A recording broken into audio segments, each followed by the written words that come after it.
બેન ક્યારે આવે અને અમને બંને ભાઈઓને રાખડી બાંધી.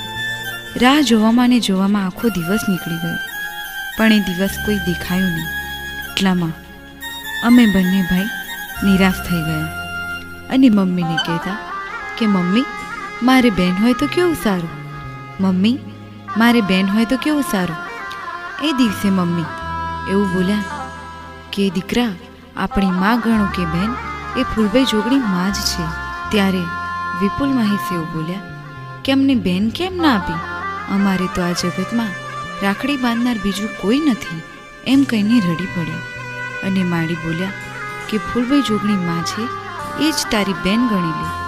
એ જ દિવસની રાત્રે જોગણીમાં સપનામાં આવ્યા અને બોલ્યા કે હું શું કરું બેટા, તારા નસીબમાં જ દીકરી નથી તો. ત્યારે એવું બન્યું કે સમય બપોરના